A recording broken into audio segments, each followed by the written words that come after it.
Team India star pacer Hyderabad cricketer Mohammed Siraj ను Royal Challengers Bengaluru వదిలేసింది. దాంతో ఆ జట్టుతో తెలంగాణ డీఎస్పీ మహమ్మద్ సిరాజ్ కు ఉన్న 6 ఏళ్ల బంధానికి తెరపడింది. సిరాజ్ కోసం ఆర్సీబీ కనీసం బిడ్ వేయకపోగా ఆర్టీఎం కార్డు ఉపయోగించేందుకు కూడా ఆసక్తి చూపలేదు. మరోవైపు గుజరాత్ టైటన్స్ 12.25 కోట్ల భారీ ధరకు ఈ హైదరాబాద్ పేసర్ ను సొంతం చేసుకుంది. ఐపీఎల్ 2017లో సన్ రైజర్స్ హైదరాబాద్ తరపున ఈ క్యాష్ రిచ్ లీగ్ లోకి అరంగేట్రం చేసిన సిరాజ్ ఆ మరుసటి ఏడాది ఆర్సీబీలోకి వెళ్లాడు. అయితే 2018 మెగా వేలంలో ఆర్సీబీ సిరాజ్ ను 2.5 కోట్లకు తీసుకుంది.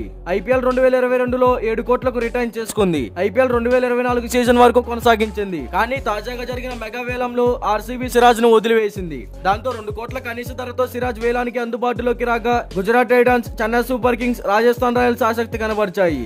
8 కోట్ల వరకు బిడ్ వేసిన చెన్నై ఆ తర్వాత తప్పుకుంది. రాజస్థాన్ తో పోటీ పడిన గుజరాత్ 12.25 కోట్లకు సొంతం చేసుకుంది. ఆర్టీఎం కార్డు ఉపయోగిస్తారని ఆర్సీబీని అడగ్గా వారు నిరాకరించారు. దాంతో సిరాజ్ గుజరాత్ సొంతమయ్యాడు. ఇప్పటి వరకు 93 ఐపీఎల్ మ్యాచ్లు ఆడిన సిరాజ్ 93 వికెట్లే తీశాడు. ఐపీఎల్ చరిత్రలోనే సిరాజ్ కు ఇది అత్యధిక ధర. అయితే శుభ్మాన్ గిల్ నాయకత్వంలో సిరాజ్ ఆడనున్నాడు. మహమ్మద్ షమీకి రీప్లేస్మెంట్ గా ఆ జట్టు సిరాజ్ ను తీసుకున్నట్లు తెలుస్తుంది. మరి అలాగే సన్ రైజర్స్ హైదరాబాద్ కూడా సిరాజ్ కోసం బిడ్ వేయలేదు. మరి ఆర్సీబీ ఫ్రాంచైజీ మహమ్మద్ సిరాజ్ కోసం కనీసం ఆర్టీఎం కార్డు కూడా ఉపయోగించకపోవడం చాలా బాధగా ఉంది.